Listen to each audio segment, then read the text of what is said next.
हिमाचल प्रदेश के मंडी में कैल्डम बांध के जलाशय में फंसे वन विभाग के 5 कर्मचारी, 5 अन्य लोग भी शामिल। सूचना के बाद मौके पर पहुंची रेस्क्यू टीमें।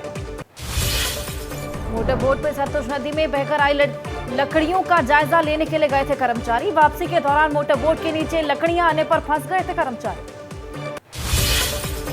भाजपा के राष्ट्रीय अध्यक्ष जेपी नड्डा और केंद्रीय मंत्री अनुराग ठाकुर ने की बाढ़ प्रभावितों से मुलाकात। बिलासपुर में बाढ़ प्रभावितों के बीच पहुंचे नड्डा, बाढ़ से हुए नुकसान का लिया जायजा।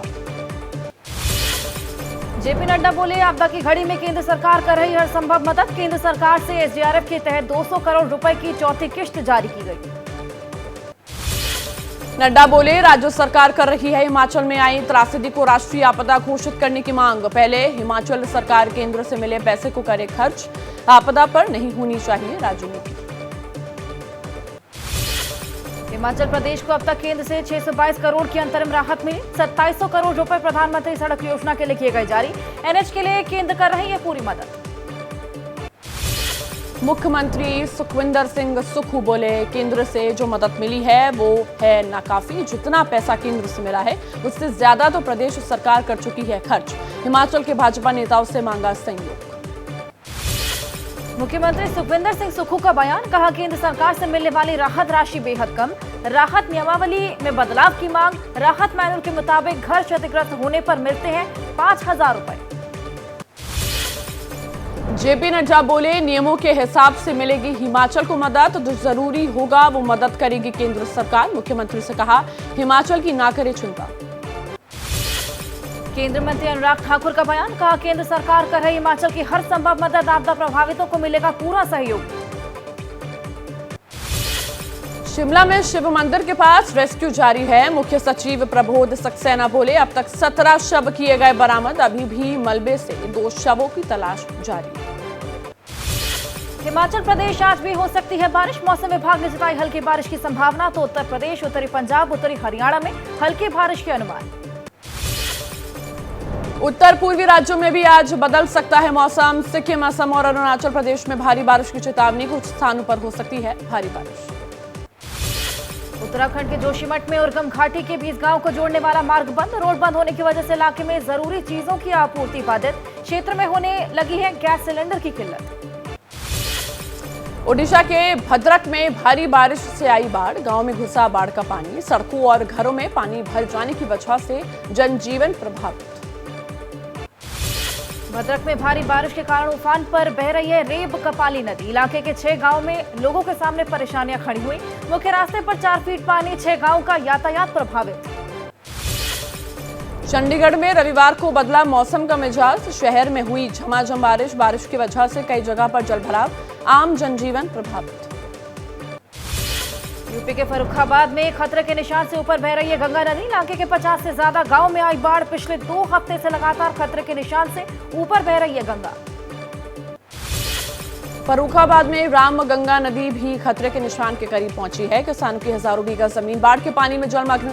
खेतों में लगी मक्का, धान, गन्ने की फसल भी बाढ़ में डूबी। जानवरों के लिए चारे की भी समस्या। यूपी के कासगंज में उफान मारकर बह रही है गंगा। गंगा का जलस्तर बढ़ने से किनारों पर हो रहा है कटाव। सड़क और पुल जमींदोज हुआ। तस्वीरें देख के लोगों में दहशत। बाढ़ के पानी से जानवरों पर भी आई आफत। पानी में बहते दिख रहे हैं मवेशी। पटियाली तहसील में बाढ़ की चपेट में 70 से ज्यादा गांव। यूपी के कन्नौज में खतरे के निशान के करीब पहुंची गंगा। बाढ़ की वजह से बोट के सहारे आवाजाही को मजबूर लोग। घरों में पानी भर जाने से लोगों की मुश्किलें बढ़ी। गंगा का जलस्तर बढ़ने से इलाके के कई गांवों में आई बाढ़। बाढ़ की चपेट में इलाके के 200 परिवार घरों की छतों पर चढ़कर खुद को सुरक्षित रख रहे हैं लोग। नाव में बांगरमऊ, सफीदपुर, सदर, बीघापुर तहसील में हालत खराब है। यूपी के हरदोई में बाढ़ से बिगड़े हालात। प्रभावित क्षेत्र में पहुंचे जिले के प्रभारी मंत्री जेपीएस राठौड़। बाढ़ प्रभावितों से मुलाकात कर हालात का जायजा लिया। लोगों को फौरन मदद मुहैया कराने के निर्देश दिए। चंद्रमा की ओर करीब पहुंचा चंद्रयान 3। इसरो ने कहा, लैंडर मॉड्यूल को कक्षा में थोड़ा और नीचे पहुंचाया गया। 23 अगस्त को शाम 5:47 पर होगी चंद्रयान की सॉफ्ट लैंडिंग की कोशिश। लैंडिंग में समस्या आने पर इसरो को बैकअप प्लान भी तैयार। 1 महीने बाद फिर से लैंडिंग की कोशिश होगी, मगर चंद्रयान को अगली सुबह के लिए 28 दिन का इंतजार करना होगा। चंद्रयान 3 को लेकर प्रोफेसर आरसी कपूर बोले, योजना के मुताबिक चल रहा है चंद्रयान 3 मिशन। उम्मीद है कि 23 अगस्त को लैंडिंग बिल्कुल सही तरीके से हो जाएगी। प्रोपल्शन मॉड्यूल से अलग होने के बाद लैंडर अब खुद ही आगे की यात्रा कर रहा है। ये चांद से महज 25 किलोमीटर की दूरी पर चक्कर लगा रहा है। रूस का मिशन मून हुआ फेल, लूना 25 स्पेसक्राफ्ट हुआ क्रैश। स्पेस एजेंसी रॉस्कोमॉस ने कहा शनिवार शाम 5:27 पर स्पेसक्राफ्ट से टूटा संपर्क। प्री लैंडिंग ऑर्बिट बदलने के दौरान हुई गड़बड़ी। शुरुआती जांच से पता चला पैरामीटर से डेविएट हुआ था स्पेसक्राफ्ट। स्पीड कम होने से स्पेसक्राफ्ट ऑफ डिजाइन ऑर्बिट में कर गया था मूव, जिसके बाद चांद की सतह पर हुई थी क्रैश लैंडिंग। लूना 25 के क्रैश होने से रूस को बहुत बड़ा झटका। रूस ने 47 साल बाद चांद पर भेजा था स्पेसक्राफ्ट। इससे पहले उसने 1976 में लूना 24 मिशन किया था लॉन्च। लूना 24 चांद से कुछ 70 ग्राम धूल लेकर। कांग्रेस की केंद्र कार्य समिति का गठन, अध्यक्ष बनने के 10 महीने बाद मल्लिकार्जुन खड़गे ने टीम का ऐलान किया। समिति में ज्यादातर पुराने चेहरे, 4 राज्यों के सीएम को जगह नहीं। कांग्रेस कार्य समिति में 39 सदस्य होंगे, 32 अस्थायी आमंत्रित और 13 विशेष आमंत्रित सदस्य बनाए गए। सोनिया और राहुल गांधी समेत शशि थरूर और सचिन पायलट को भी मिली जगह। कांग्रेस कार्य समिति के 39 सदस्यों में सिर्फ 3 की उम्र है 50 साल से कम। G23 के सदस्यों को मिली तरजीह। जाति, वर्ग, विशेष और क्षेत्रीय संतुलन का भी रखा गया ख्याल। कार्य समिति में जगह मिलने सचिन पायलट का बदला रुख। ट्विटर पर अशोक गहलोत की फोटो वाला पोस्टर लगाया, लिखा हमारे कार्यकर्ता हमारी ताकत। 22 अगस्त को टोंक में है रैली। महाराष्ट्र कांग्रेस के नेता अशोक चव्हाण ने कार्य समिति में जगह मिलने पर जताई खुशी। बोले पार्टी के मूल्यों और सिद्धांतों के प्रति पूरी तरह से समर्पित है। कांग्रेस अध्यक्ष पद के चुनाव में खड़गे को चुनौती दे चुके शशि थरूर ने कहा, कार्य समिति का सदस्य बनाने पर पार्टी अध्यक्ष का शुक्रिया, भरोसे पर खरा उतरने की कोशिश करूंगा।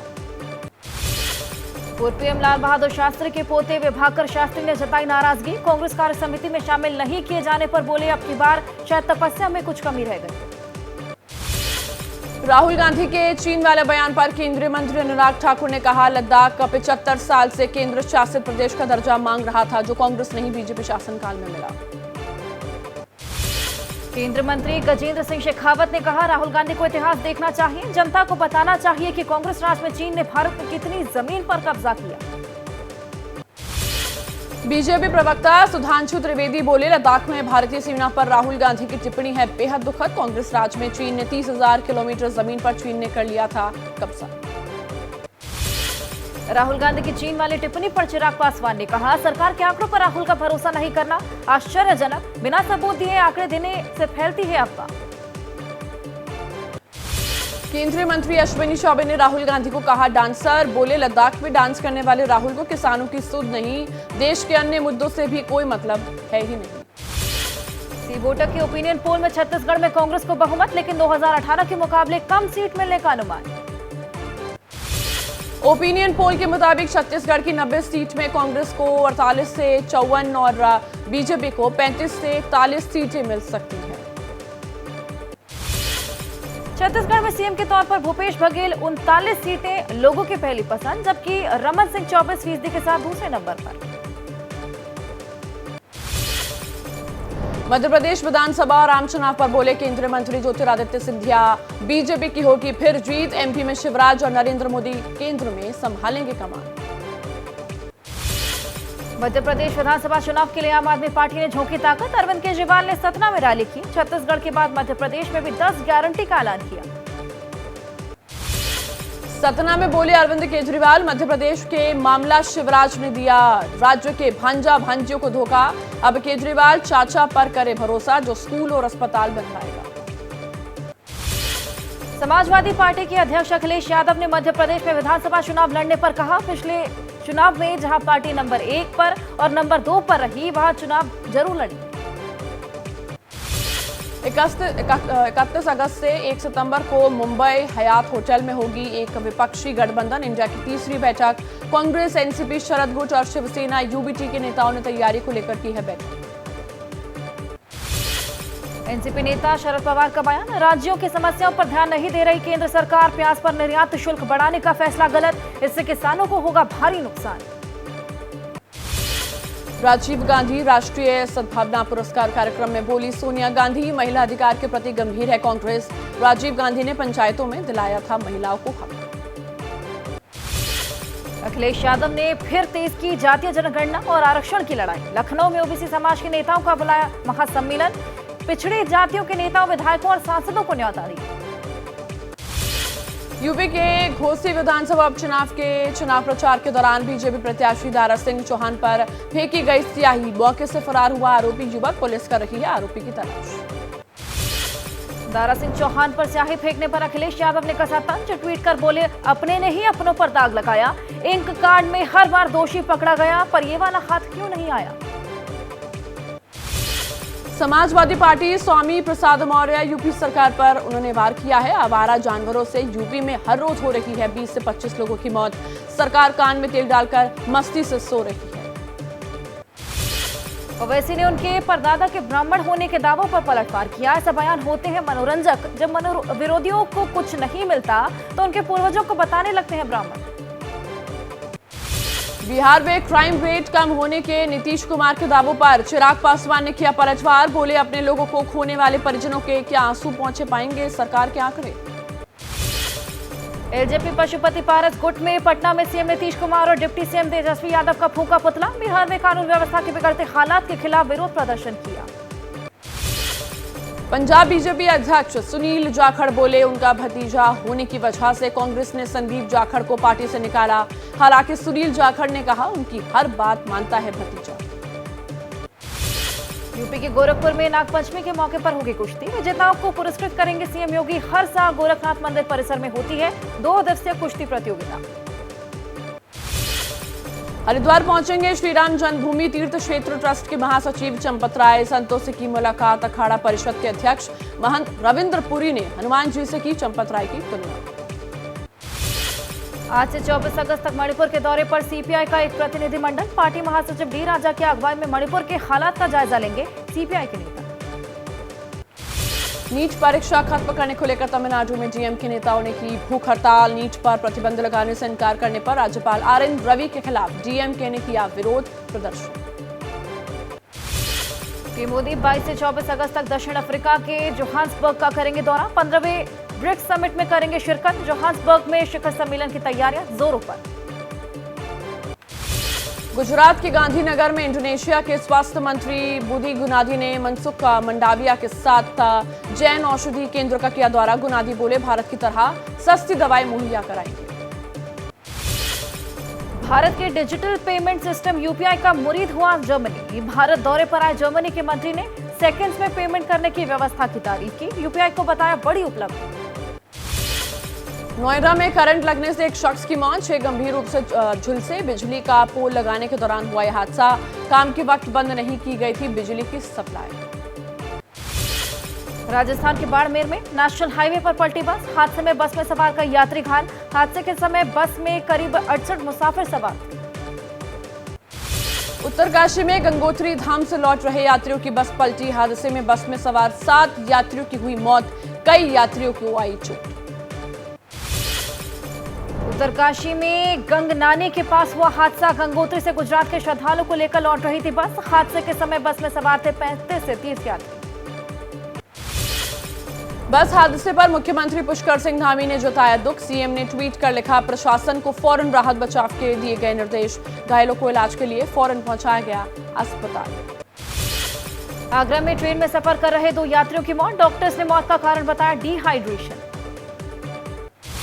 मुंबई में केमिकल फैक्ट्री में लगी भीषण आग बुझाने के लिए मौके पर पहुंचे फायर ब्रिगेड कर्मी। रविवार को छुट्टी का दिन होने के कारण फैक्ट्री थी बंद। आग लगने की वजह साफ नहीं। गाजियाबाद के लोनी में फैक्ट्री में लगी आग। फैक्ट्री में तैयार होते हैं साइकिल के फ्रेम। लाखों रुपए का सामान जलकर खाक। गुजरात के वडोदरा के पास कंपनी में लगी आग बुझाने के लिए मौके पर बुलानी पड़ी फायर ब्रिगेड की 10 गाड़ियां। सॉल्यूशन बनाने का काम करती है कंपनी। मुरादाबाद में रामगंगा नदी में नहाते समय 3 बच्चे डूब गए। कई घंटों की मशक्कत के बाद गोताखोर नहीं लगा पाए बच्चों का सुराग। बारिश की वजह से उफान पार कर बह रही है रामगंगा नदी। प्याज की किल्लत को लेकर दिल्ली सरकार ने बढ़ाया buffer stock. 3 lakh metric ton से 5 लाख मीट्रिक टन बढ़ाया गया स्टॉक। इस साल प्याज बफर की मात्रा बढ़ाकर 5 लाख मीट्रिक टन की गई है। एनसीसीएफ दिल्ली में आज से 25 रुपए प्रति किलोग्राम की दर से बेचेगा प्याज। मोबाइल वैन और 2 दुकानों के माध्यम से प्याज की बिक्री की जाएगी। आज रवाना की जाएगी 10 मोबाइल वैन। प्याज और टमाटर के बढ़े दामों पर दिल्ली की ओखला मंडी के व्यापारियों से बातचीत। व्यापारी बोले, पहले से कुछ कम हुए हैं दाम। मंडी में अब 32 से 35 रुपए किलो मिल रहा है प्याज। बिग बॉस ओटीटी सीजन 2 के विनर एल्विश यादव का गुरुग्राम में किया गया सम्मान। सीएम मनोहर लाल खट्टर भी रहे मौजूद। राजनीति में जाने के सवालों पर एल्विश ने कहा, फिलहाल इरादा नहीं है। एमएनएस के विरोध के बावजूद फिल्म कराची टू नोएडा का थीम सॉन्ग हुआ लॉन्च। 500 से अधिक म्यूजिक प्लेटफॉर्म पर लॉन्चिंग। पाकिस्तान से आई सीमा हैदर और सचिन की लव स्टोरी पर बेस्ड है ये फिल्म। सुपरस्टार रजनीकांत ने अयोध्या में किए श्री राम जन्मभूमि मंदिर और हनुमानगढ़ी मंदिर में दर्शन। कहा, बहुत भाग्यशाली हूं मैं, जो प्रेरणा थी वो हो गई पूरी। भव्य बन रहा है मंदिर। एशिया कप के लिए टीम इंडिया का ऐलान आज संभव। नए चीफ सेलेक्टर अजीत अगारकर की अगुवाई में क्रिकेट समिति की आज बैठक। कोच द्रविड़ और कप्तान रोहित शर्मा शामिल हुए। क्रिकेट चयन समिति की बैठक दिल्ली में होगी। बैठक के बाद अजीत आगरकर और रोहित शर्मा करेंगे प्रेस कॉन्फ्रेंस। एशिया कप के लिए टीम में सीनियर खिलाड़ियों को तरजीह मिलने की संभावना है। टीम इंडिया ने जीते आयरलैंड के खिलाफ टी20 क्रिकेट सीरीज। 3 मैचों की सीरीज का दूसरा मुकाबला 33 रन से जीता। करियर का दूसरा इंटरनेशनल मैच खेल रहे रिंकू सिंह बने मैन ऑफ द मैच।